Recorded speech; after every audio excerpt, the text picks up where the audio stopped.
सभी लोग को गुड मॉर्निंग। ये हम लोग का फर्स्ट टॉपिक जो था हम लोग का वो था हम लोग का सर्वेइंग। सेकंड टॉपिक जो था वो था स्ट्रेंथ ऑफ मटेरियल जिसको कहते हैं। थर्ड टॉपिक जियो मैकेनिक्स, फिर उसके बाद हाइड्रोलिक्स है। फिर लास्ट टॉपिक जो है हमारा सेमेस्टर का मैं बात कर रहा हूँ, सेमेस्टर के लास्ट टॉपिक में आ जाता है हमारा। ठीक है। अब इन सब में जो हमारा ये क्या कहते हैं मैकेनिक्स ऑफ स्ट्रक्चर है, ये सबसे ज्यादा important, very very important topic है। जो कल का वीडियो मेरा देखे होंगे वो उनको पता होगा। ये very very important, very very important topic है ये। ठीक है। इस टॉपिक को आप ऐसा नहीं है कि छोड़ करके पास कर जाएंगे तो आप लोग का सेमेस्टर बहुत दिक्कत होने वाला, बहुत दिक्कत होने वाला है। ठीक है ना। तो ये बहुत ही इंपॉर्टेंट टॉपिक है, इसलिए मैं बोल रहा हूँ कि इसको एकदम अच्छे से करना है और इसको पूरा कंप्लीट पढ़ना है। ठीक है ना, कंप्लीट भी पढ़ना है और अच्छे से पढ़ना है। सारा न्यूमेरिकल का फॉर्मूला पता होना चाहिए। नोट्स बनाने का जो तरीका मैंने सॉइल में बताया है, सेम सेम इसमें भी करना है। म्यूट हो जाइएगा। ठीक है। क्या करना है, इस जो इससे सवाल में बताया था ना, स्टार्टिंग का 10 पेज छोड़ देना है। इसमें भी नोट्स में अपना 10 पेज छोड़ के शुरू कर देना है। ठीक है। अभी मैं जो जो क्वेश्चंस बताऊंगा, जो जो टॉपिक्स बताएंगे वो करना है। ठीक है। आज इसका थोड़ा सिलेबस देखेंगे, फिर क्लासेस स्टार्ट करेंगे। ठीक है। चलिए। सर कल का नोट नहीं भेजे थे सर। नोट्स अभी नहीं भेज रहा हूँ क्योंकि अभी देख रहा हूँ कितने लोग आएंगे नहीं आएंगे। अभी रजिस्ट्रेशन बहुत कम लोग का हुआ है। ठीक है ना, रजिस्ट्रेशन के बाद से नोट्स भेजूंगा। 25 तारीख तक रजिस्ट्रेशन आई थिंक हो जाएगा सभी का। मैंने यूट्यूब नोट्स भेज दिया है, ग्रुप में भी नोट्स पीडीएफ देख लो। पीडीएफ गया हुआ यस सर, पीडीएफ भेज है, दिए। पीडीएफ गया हुआ है, लेकिन आप लोग का यूट्यूब पे मैंने अभी नहीं डाला है, यूट्यूब पे डाल दूंगा हूँ। ठीक है ना। ठीक है, मैंने अभी तो बोला है सब लोग क्लास करके देख लो। ठीक है ना, यूट्यूब पे भी आज डाल दूंगा। ठीक है ना। इस ये चला जाएगा आप लोग का यूट्यूब पे थोड़ा देर में। ठीक है ना, यूट्यूब पे लाइव हो जाएगा ये वीडियो। चलिए। ठीक है ना। तो ये मैं बता रहा था कि ये जो मैकेनिक्स ऑफ स्ट्रक्चर है काफी ज्यादा इंपॉर्टेंट टॉपिक है। इसको आप लोग जितने अच्छे से समझोगे, बेसिक से, मेरा काम है आप लोग को बेसिक से कंप्लीट कराना। बहुत सारे ऐसे लड़के होते हैं बीटेक कर लेते हैं लेकिन उनको स्ट्रेस स्ट्रेन समझ में नहीं आता है, बहुत सारे ऐसे लड़के। और अगर स्ट्रेस स्ट्रेन समझ में नहीं आया, बॉडी क्या होता है ये नहीं समझ में आया, इलास्टिसिटी नहीं समझ में आया, तो भैया आपका तो कल्याण है, समझ लो कोई फायदा नहीं। तो इसलिए मैं बता रहा हूँ यहाँ पे आप लोग को एकदम अच्छे से सब चीज तैयारी करना है। ठीक है। कोई भी दिक्कत हो तुरंत पूछना, कोई भी क्वेश्चन हो। ठीक है। चलिए शुरू करते हैं हम लोग। पहला है टॉपिक ही, पहला जो है स्ट्रेस स्ट्रेन से शुरू हो जाता है। ठीक है, दिख रहा है सभी को ना? ओके, साउंड क्लियर है? स्ट्रेस स्ट्रेन जो है एक टॉपिक है। ठीक है। अब ये टॉपिक से क्या समझते हैं, स्ट्रेस स्ट्रेन का टॉपिक से देखो यहाँ पे हम लोग इसको कैसे पढ़ेंगे ये पहले भी यहाँ बताते हैं। अभी हम लोग क्या करेंगे, बेसिक पढ़ेंगे पहले। स्ट्रेस स्ट्रेन के पहले भी क्या क्या चीजें आती हैं पहले उसके बारे में पढ़ेंगे। कोई भी टीचर ज्यादा उस पर फोकस नहीं करता है, सीधे स्ट्रेस स्ट्रेन से शुरू कर देता है। आप बॉडी के बारे में नहीं जानते हो, मैकेनिक्स के बारे में नहीं समझोगे तो थोड़ा दिक्कत है। मेरा थोड़ा अलग है, मैं शुरू से फोर्थ से शुरू करूंगा, बेसिक से। तो उस वक्त आते आते फिर ये सब बॉडी, इलास्टिसिटी, इलास्टिक लिमिट क्या होता है, ये सब आपको धीरे धीरे उसी लाइन में आपको समझा दूंगा। ठीक है। स्ट्रेस क्या होता है, स्ट्रेन क्या होता है, ये सब परिभाषा रटने की जरूरत नहीं है, नथिंग। आपको मैं एग्जैक्ट फोटो से हर चीज के बारे में बताऊंगा कि ये प्रॉपर्टी कैसे होती है, इलास्टिसिटी कहाँ से आई। ठीक है। स्ट्रेस स्ट्रेन अभी आप लोग को आज के क्लास में ये सब शुरू हो जाएगा। ठीक है ना। अभी मैं आप लोग को ओवरव्यू बता दे रहा हूँ क्या क्या पढ़ना है, कैसे पढ़ना है, कितना जल्दी हम लोग सिलेबस कंप्लीट करेंगे। ठीक है। Stress strain curve, mild HD, H Y H D bar जो होता है, हाई यील्ड स्ट्रेंथ बार जिसको बोलते हैं, यील्ड स्ट्रेस, प्रूफ स्ट्रेस। ठीक है। डिफॉर्मेशन, बॉडी का डिफॉर्मेशन। अब डिफॉर्मेशन क्या होता है, ठीक है ना। डिफॉर्मेशन मतलब उसका साइज शेप चेंज कर जाना एक्सियल लोड के कारण। ठीक है, एक्सियल फोर्सेस के कारण, जो भी है उसके बारे में पढ़ना है। ठीक है। इसके बाद कंपोजिट सेक्शन और डिफॉर्मेशन के बारे में पढ़ना है। ठीक है। इसके अलावा क्या है, इसके बारे में शियर स्ट्रेस। ठीक है, क्या है, shear stress, shear strain, shear modulus of rigidity. ठीक है। कॉम्प्लीमेंट्री शियर स्ट्रेस क्या होता है, सिंपल शियर, पंचिंग शियर, ये सब के बारे में जानना है बस आप लोगों को। मतलब स्ट्रेसेस में कितने टाइप के स्ट्रेस होते हैं, सारा का सारा स्ट्रेस के बारे में पहला चैप्टर में। स्ट्रेस एंड स्ट्रेन, पूरी कहानी किसके ऊपर बेस्ड है, स्ट्रेस और स्ट्रेन। स्ट्रेस क्या होता है, कहाँ से आया स्ट्रेस, ठीक है, किस किस टाइप का होता है, वो सारा डिटेल आप लोग को दिया जाएगा, ठीक है। ये तो कहानी होगी फर्स्ट वाली। दूसरी वाली चैप्टर में क्या कहानी है, इलास्टिक कांस्टेंट। अब ये इलास्टिक क्या होता है, ठीक है ना, इलास्टिक वो होता है प्रॉपर्टी जो किसी को एकदम खींच दो, उसके बाद फोर्स लगाना छोड़ दो, फोर्स लगाए फिर छोड़ दिए, ठीक है, उसके बाद क्या हो जाएगा, यहाँ पे फोर्स लगाने के बाद छोड़ने पे क्या हो जाएगा, वहां पे वापस वो क्या हो जाएगा, सेम पोजीशन में आ जाएगा। तो कितने तरह के होते हैं इलास्टिक टोटल कांस्टेंट, उन सब के बारे में बात करेंगे। Lateral strain, Poisson's ratio, Poisson's ratio बहुत इंपॉर्टेंट टर्म है। वॉल्यूमेट्रिक स्ट्रेन क्या होता है, बायएक्सियल स्ट्रेस, ठीक है। बल्क मॉडुलस के बारे में पढ़ेंगे, वॉल्यूमेट्रिक स्ट्रेन के बारे में पढ़ेंगे, ठीक है। चलो, इसके बाद modulus of elasticity, modulus of rigidity, ठीक है। ईसी के अभी मैं बता दे रहा हूँ कि ये सब के बीच में रिलेशन हम लोग पढ़ेंगे, ठीक है। कितना टाइम लगेगा, सब में लगभग लगभग 7-8 क्लास सब में लगेगा, ठीक है। प्रिंसिपल प्लेन और प्रिंसिपल स्ट्रेस के बारे में हम लोग को पढ़ना है। Principal plane and principal stress बहुत इंपॉर्टेंट है। प्रिंसिपल स्ट्रेस ये चैप्टर नंबर 2 में ही सारा आ जाएगा आप लोग का, ठीक है। इसके अलावा बहुत कम चैप्टर है लेकिन बहुत ही ज्यादा इंपॉर्टेंट है। उसके बाद आया सबसे VVI इंपॉर्टेंट चैप्टर आपके एग्जाम के पर्पज से। इससे हर साल एक क्वेश्चन रहता ही है, 1 से 2 क्वेश्चन, 1 से 2 क्वेश्चन हर साल इस पे न्यूमेरिकल रहेगा, बड़ा वाला, ठीक है ना। 6 मार्क्स का 1 क्वेश्चन या 2 क्वेश्चन रहेगा। शियर फोर्स और बेंडिंग मोमेंट का डायग्राम खींचना है। क्या खींचना है, डायग्राम खींचना है। डायग्राम मतलब फोटो, ठीक है। वो फोटो खींच करके सीखना है कैसे कैसे खींचेंगे, ठीक है ना।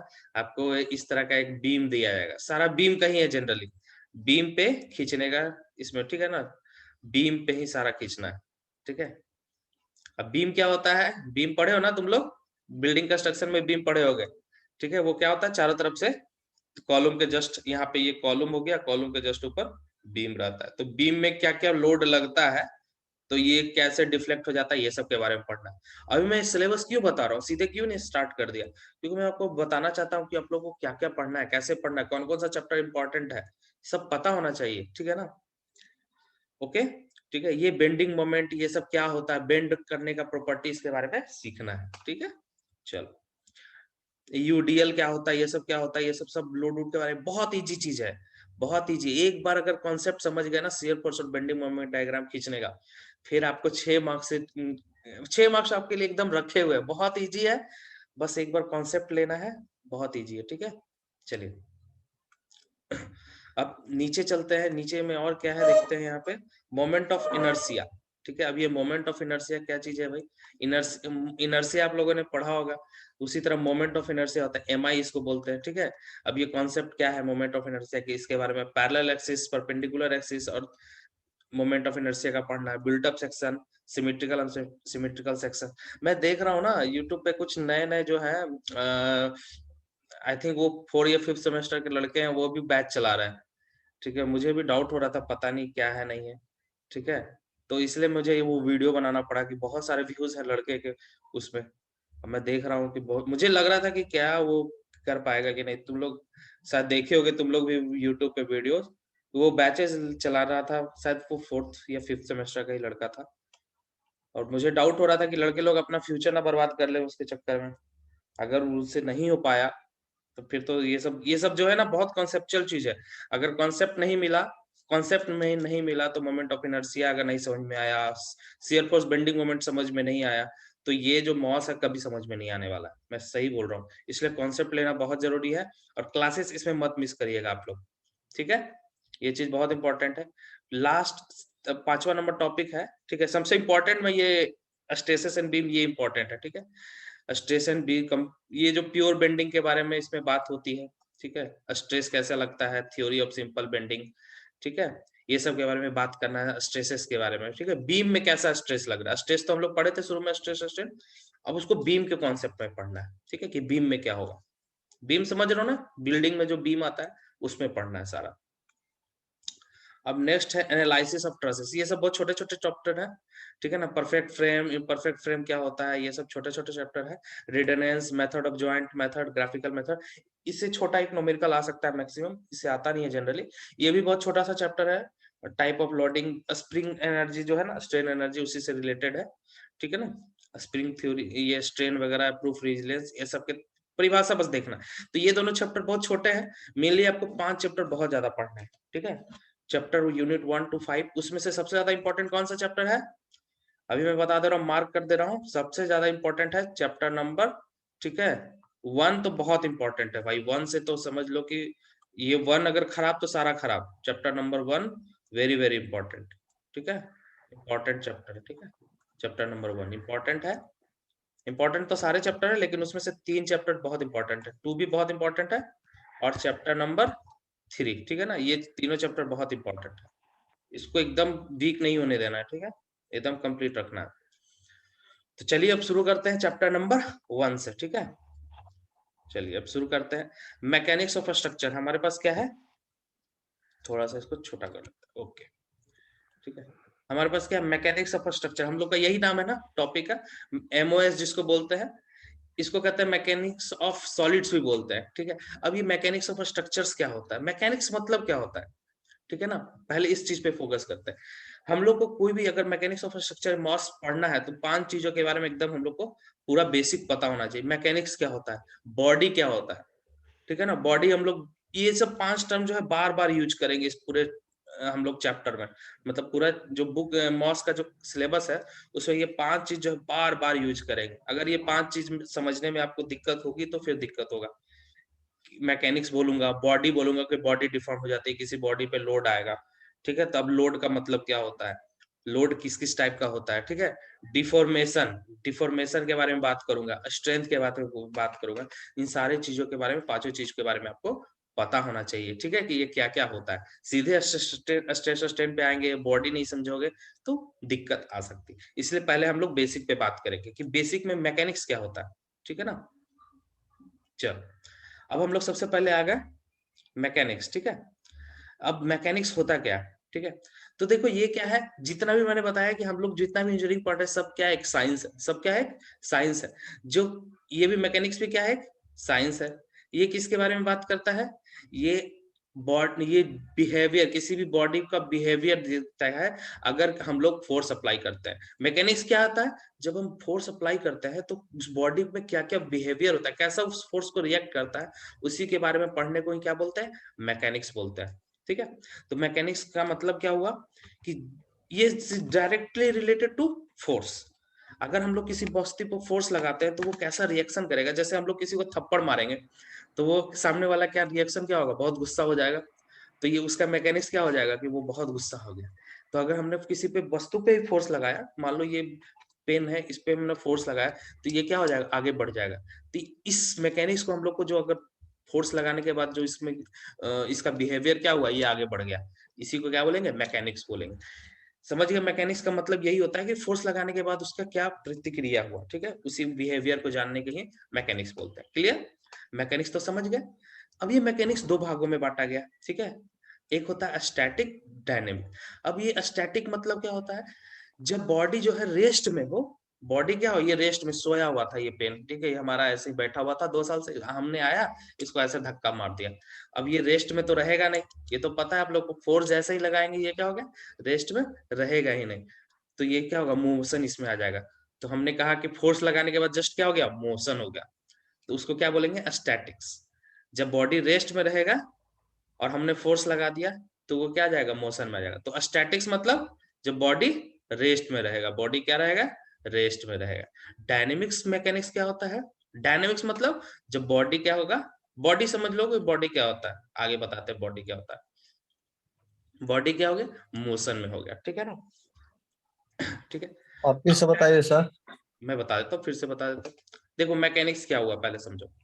मैकेनिक्स क्या हुआ कि जब भी कोई फोर्स लगाते हैं तो वो कोई भी चीज, कोई भी बॉडी पे हम लोग जब फोर्स लगाते हैं तो वो कैसा रिएक्शन करता है, उसका बिहेवियर क्या होता है, उसी के बारे में पढ़ने के वो हम लोग क्या बोलते हैं, मैकेनिक्स पढ़ रहे हैं।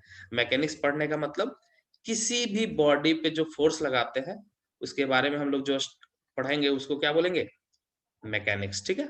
मैकेनिक्स 2 तरह का होता है, एक होता है स्टैटिक, जिसमें अगर हम लोग रेस्ट वाले बॉडी के बारे में पढ़ रहे हैं उसको कहेंगे स्टैटिक्स। अगर वो बॉडी मोशन में रहेगा तो उसको कहेंगे डायनेमिक्स। 2 चीज का, या तो बॉडी कोई भी दुनिया में कोई भी चीज या तो रेस्ट में रहेगा या फिर मोशन में रहेगा। जैसे गाड़ियां चल रही है वो क्या है, मोशन में है। पृथ्वी घूम रही है वो क्या है, मोशन में है। अगर उसमें पढ़ेंगे कि पृथ्वी के बारे में अगर मोशन में है, अगर उसके बारे में पढ़ेंगे वो डायनेमिक्स हो जाएगा। कोई चीज रेस्ट में है उसके बारे में पढ़ेंगे तो कहेंगे स्टैटिक्स है। ठीक है, ये 2 चीज समझ गए। स्टैटिक्स मतलब रेस्ट में है वो बॉडी, डायनेमिक्स मतलब वो बॉडी मोशन में है। ठीक है, रेस्ट और मोशन तो आई थिंक समझ रहे होगे सभी लोग। रेस्ट और मोशन समझ रहे हो ना? रेस्ट मतलब एकदम स्थिर है, मोशन मतलब वो गति में। चलो, ये 2 चीज तो हो गया। अब ये देखो डायनेमिक्स क्या होता है। डायनेमिक्स भी क्या होता है, 2 ब्रांच में होता है। अच्छा, ये चीज आपको फिर कहाँ आएगा, सेम चीज जो है पढ़ना होगा आप लोग को हाइड्रोलिक्स में।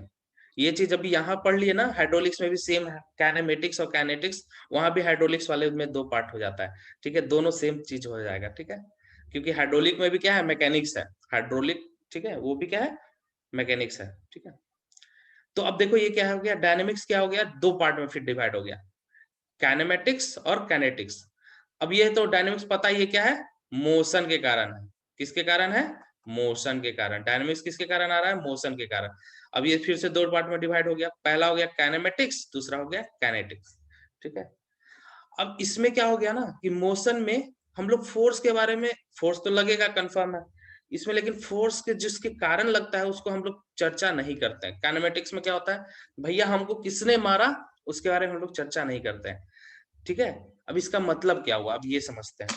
ठीक है, मान लो कि तुम कहीं जा रहे हो, तुमको किसी ने धक्का दे दिया। ठीक है, तुम गिर पड़े तो लोग तुमको उठाने लग गए। तुम गिर गए, ये तुम मार्केट, ये सबको पता चल गया गिर गए, लेकिन किसने गिराया, किसने फोर्स लगाया, कैसे तुम गिरे, इसके बारे में कोई बात ही नहीं कर रहा है। तो जब ऐसा सिचुएशन उसको क्या बोलेंगे, काइनेमैटिक्स। ठीक है, अब काइनेटिक्स में क्या होता है, जब तुम फोर्स लगा रहे हो तो जिसने तुम्हें गिराया उसके बारे में हम लोग बात करेंगे। अच्छा, तुमको इसने धक्का दिया था, जिसने फोर्स लगाया है ना, जिसने फोर्स लगाया है, ठीक है, जिसके कारण तुम गिरे हो उसके बारे में हम लोग बात करेंगे। तो 2 चीज फैक्टर है, एक तो तुम गिरे हो और एक जिसने तुमको धक्का दिया है। ठीक है, जिसके कारण तुम्हें फोर्स लगाया है उसके बारे में अगर चर्चा करेंगे तो उसको काइनेटिक्स बोलेंगे, और सिर्फ अगर तुम गिरे हो तो उसके बारे में चर्चा करेंगे तो काइनेमैटिक्स बोलेंगे। ये 2 चीज है, कंफ्यूजन में मत रहना। अगर विदाउट फोर्स के कॉज को अगर हम लोग पढ़ेंगे तो उसको कहेंगे काइनेमैटिक्स। ठीक है, और काइनेटिक्स क्या होगा, जिसमें हम लोगों ने फोर्स के बारे में जानकारी लिया कि फोर्स किसने लगाया है, अगर उसके बारे में जानेंगे तो उसको काइनेटिक्स कहेंगे। ये हाइड्रोलिक्स में भी सेम चीज पढ़ना पड़ेगा आपको दोबारा। ठीक है ना, चलो अब बात करते हैं, यहाँ पे सेम वही चीज है। ठीक है, डायग्राम से हमने बता दिया है। मैकेनिक्स क्या है, 2 पार्ट में डिवाइडेड है, एक स्टैटिक एक डायनेमिक। स्टैटिक मतलब बॉडी क्या है, रेस्ट पे है। ठीक है, इसमें फोर्स जो लगाओगे वो मतलब सारा जो है उसमें, जब बॉडी क्या है, रेस्ट में है, तो जितना भी दीवार को धक्का दोगे तो क्या होगा, वो बॉडी अब अल्टीमेटली क्या है, रेस्ट पे ही है। दूसरा है क्या, डायनेमिक्स, 2 पार्ट में बांट दिए, काइनेमेटिक्स और काइनेटिक्स। काइनेमेटिक्स में क्या होगा, जिसमें कॉज ऑफ मोशन को डिस्कस नहीं किया जाता, मतलब फोर्स कौन लगाया नहीं पता हमको, लेकिन इसमें फोर्स कौन लगाया वो डिस्कस करते हैं हम लोग। ठीक है, चलो आगे बताएंगे, डिटेल में चलेंगे ना, तब इसमें पता चलेगा हम लोग को कि कॉज ऑफ मोशन में सिर्फ हम लोग अगर नहीं डिस्कस करें तो क्या करते हैं, डिस्कस पूछोगे ना कि सर फोर्स नहीं डिस्कस करते हैं तो क्या डिस्कस करते हैं, तो उसमें ये डिस्कस करते हैं कि उसका वेलोसिटी कितना होगा, उसका डिस्चार्ज कितना होगा। पानी जब हाइड्रोलिक्स पढ़ोगे ना तो उसमें सिर्फ डिस्चार्ज के बारे में, वेलोसिटी के बारे में पढ़ेंगे। और इसमें क्या पढ़ेंगे, इसमें पढ़ेंगे कि कौन कौन सा विस्कस फोर्स लगा, कौन सा फोर्स लगाए थे हम लोग, इसके बारे में डिस्कस करेंगे। ठीक है ना, चलो अब आगे बढ़ते हैं। ठीक है, अब यहाँ पे जस्ट देखो, अभी जो मैंने बात किया था ना कि सेम यही चीज चलेगा। मैकेनिक्स जो है 2 पार्ट में डिवाइड हुआ, पहला फ्लूइड मैकेनिक्स जो आप लोग को हाइड्रोलिक्स में पढ़ना है, और एक सॉलिड मैकेनिक्स जो यहाँ हम लोग को अभी पढ़ रहे हैं। ठीक है, इंजीनियरिंग में 2 तरह के मैकेनिक्स, फ्लूइड मैकेनिक्स और सॉलिड मैकेनिक्स। अब ये सॉलिड मैकेनिक्स जो हम लोग पढ़ रहे हैं वो भी 2 तरह का, पहला रिजिड बॉडी के लिए, दूसरा डिफॉर्मेशन बॉडी के लिए। ठीक है ना, रिजिड बॉडी अब क्या होता है, ठीक है, अब हम लोग बॉडी में घुस गए कि बॉडी क्या होता है। ठीक है ना, ये चीज यहाँ समझो कि हम लोग ये टॉपिक आया कहाँ से, फ्लूइड मैकेनिक्स क्यों पढ़ रहे हैं, सॉलिड मैकेनिक्स क्यों पढ़ रहे हैं, ये जानना जरूरी है। ठीक है ना, ये बेसिक है आप लोग का, जस्ट लाइक। ठीक है ना, तो अब यहाँ पे देखो, इंजीनियरिंग में क्या है, 2 तरह के मैकेनिक, एक पानी के बारे में पढ़ना, उसके लिए हम लोग को हाइड्रोलिक्स पढ़ना है अभी। ठीक है, और एक है स्ट्रेंथ ऑफ मटेरियल जिसको कहते हैं सॉलिड मैकेनिक्स, जो अभी हम लोग मॉस पढ़ रहे हैं, इसी को मॉस बोलते हैं, और इसको क्या बोलते हैं, हाइड्रोलिक्स। अब आप लोग को समझ में आ रहा होगा कि हम लोग हाइड्रोलिक्स और मॉस क्यों पढ़ रहे हैं, क्योंकि ये इंजीनियरिंग का ही मेन क्या है, 2 ब्रांच है, दोनों एक मैकेनिक्स है। पानी का मैकेनिक्स पढ़ना है और सॉलिड का मैकेनिक्स पढ़ना है। क्लियर हो रहा है सभी को, क्यों पढ़ रहे हैं हम लोग मैकेनिक्स, फ्लूइड का और सॉलिड का, ये दोनों का मैकेनिक्स हम लोग को जानना है कि भाई फोर्स लगाते हैं तो पानी में होता क्या है। पानी में अगर फोर्स लगाएंगे, आखिर जहाज चलती कैसे है, पानी को धक्का देता है तब तो आगे बढ़ता है ना। तो ये जानना है हम लोग को। सॉलिड में मतलब किसी बीम पे, घर पे फोर्स लगेगा तो कैसे वो रिएक्शन करेगा, सबके बारे में जानकारी हम लोग को रखना है, ठीक है। तो ये तो अभी आप लोग का चलेगा, ठीक है। और ये अभी हम लोग पढ़ रहे हैं। अब ये सॉलिड मैकेनिक्स में दो तरह का होता है, क्या, या तो हम लोग रिजिड बॉडी जैसे सीमेंट, कंक्रीट, ये सब पे अगर हम लोग फोर्स लगाते हैं तो क्या रिएक्शन आएगा। एक होता है डिफॉर्मेबल बॉडीज, ठीक है। इन दोनों के प्रॉपर्टी, दो तरह का बॉडी होता है, एक होता है रिजिड बॉडी, एक होता है डिफॉर्मेबल बॉडी, ठीक है। अब रिजिड बॉडी में क्या होता है, दो तरह का होता है, स्टैटिक और डायनेमिक, जो ऊपर वाला पढ़े हम लोग, स्टैटिक और डायनेमिक, ठीक है। चलो अब आते हैं रिजिड बॉडी के कॉन्सेप्ट पे, ठीक है। अब यहां से आप लोग को समझ में आना शुरू हो जाएगा, ठीक है, रिजिड बॉडी का कॉन्सेप्ट क्या होता है, ठीक है। यहां से आप लोग को समझ में आना शुरू हो जाएगा, ठीक है। अभी तक किसी का थोड़ा थोड़ा ऊपर भी जा रहा होगा तो डजंट मैटर, यहाँ से आप लोग को लीक आएगा। रिजिड बॉडी क्या होता है, कठोर वस्तु क्या होती है, ऐसा वस्तु होता है जो से चेंज, शेप और साइज जो होता है उसका चेंज नहीं करता है जब एक्सटर्नल फोर्स एक्ट करता है। तो ऐसा कोई वस्तु है क्या, गेस करो आप लोग, क्या ऐसा कोई वस्तु है जिसका आप फोर्स लगाते हो तो वो चेंज करे ही नहीं, हल्का भी चेंज नहीं करे, ऐसा कोई वस्तु है क्या। कोई एक्सटर्नल फोर्स लगाने के बाद वो बॉडी उसी तरह एकदम बना ही रहे, एक्चुअल में ऐसा कोई बॉडी नहीं है। ऐसा में एक्चुअल में क्या है, ऐसा कोई बॉडी एग्जिस्ट ही नहीं करता है, ठीक है ना। मैं बताता हूँ, रॉक भी है ना, अगर फोर्स लगाते हो तो वो हल्का सा क्या होता है, डिफॉर्म होता है। यही चीज आप लोग को समझना है, परफेक्टली रिजिड नहीं होता, जस्ट लाइक रॉक बिल्कुल रिजिड है बट नॉट परफेक्टली रिजिड। इस दुनिया में कोई भी परफेक्टली रिजिड नहीं है, क्योंकि फोर्स लगाने पे क्या होगा, इसमें नहीं लिखा हुआ कि 10 ही न्यूटन का फोर्स लगाना है, कहीं नहीं लिखा हुआ है कि 10 ही न्यूटन का। एक अगर 10 न्यूटन पे कुछ नहीं हो रहा है, 100 न्यूटन लगाओ, 1000 न्यूटन, 10,000 लगाओ, 20,000 लगाओ, ऐसा तो कोई ऐसा बॉडी नहीं होगा ना कि 1 लाख न्यूटन लगाओ तो कुछ भी नहीं होगा। मतलब समझ रहे हो हमारा, अगर वो रॉक भी है, एकदम एकदम पीडीएफ दिया जाएगा आप लोग को। मैं क्या कहना चाह रहा हूँ समझ रहे हो, अगर कोई बॉडी बिल्डर है, जिम जाता है लड़का, बहुत ताकतवर है, उसको कोई ऐसे हल्का सा ऐसे करेगा तो उसको तो कुछ नहीं होगा, इसका मतलब वो नहीं, इसका मतलब ये है कि वो रिजिड है, लेकिन इतना भी रिजिड नहीं है कि उस पे अगर 10 लोग उसको पकड़ के पीटे तो उसको कुछ नहीं होगा। ऐसा हो सकता है क्या, ऐसा हो सकता है कि 10 लोग उसको पकड़ के पीटे उसको कुछ नहीं होगा, कितना भी बॉडी बिल्डर हो जाए।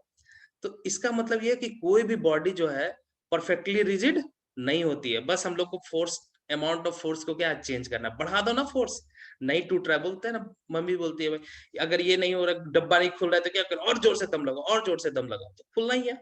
तो परफेक्टली रिजिड कोई बॉडी नहीं होती है, ये चीज तो आप लोग को दिमाग में क्लियर हो गया।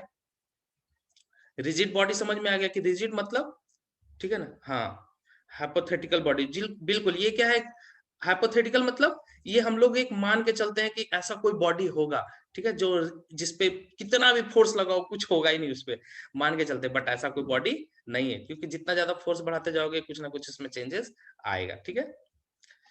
चलो, ईच एंड एवरी, ध्यान से सुनना, each and every body when acted upon external force, जब किसी वस्तु पे बाहरी फोर्स लगाया जाता है तो कुछ ना कुछ डिफॉर्मेशन शेप एंड साइज में होता ही है, होता है, ठीक है। अब हल बहुत कम फोर्स लगाओगे तो मैं उसकी बात नहीं कर रहा हूँ, एक नॉर्मल जो है, कोई भी बॉडी पे एक्सटर्नल फोर्स करेगा कुछ ना कुछ तो हल्का 0.00001 माइक्रोन तो चेंज होगा, ठीक है। However, if deformation is too small, that can be ignored. अब वही मैं बॉडी बिल्डर को बता रहा था कि कोई छोटा बच्चा आकर के मारेगा तो उसको कोई फर्क नहीं पड़ेगा, तो इग्नोर कर दिया जाएगा उसको, वो इग्नोर ही कर देगा ना बॉडी बिल्डर। लेकिन अगर 10 लोग मिलके पकड़ के पीटेंगे उसको तो क्या वो इग्नोर करेगा, नहीं कर पाएगा, ठीक है ना। तो ये चीज समझ गए ना सब लोग, कॉन्सेप्ट ऑफ रिजिड बॉडी का मतलब, रिजिड बॉडी क्या होता है कि जिसको साइप और सेज जो है एक्सटर्नल फोर्स पड़ने पे चेंज नहीं होता है, लेकिन ऐसा कोई भी परफेक्टली रिजिड नहीं होता है, क्योंकि थोड़ा सा थोड़ा चेंज होता ही है, भले उसको हम लोग इग्नोर कर देते हैं, ठीक है। वो बच्चा भी मारेगा तो थोड़ा सा इधर उधर तो दबेगा ना। चलो ठीक है, ये चीज क्लियर हुआ सभी को। ये रिजिड बॉडी का समझ गए।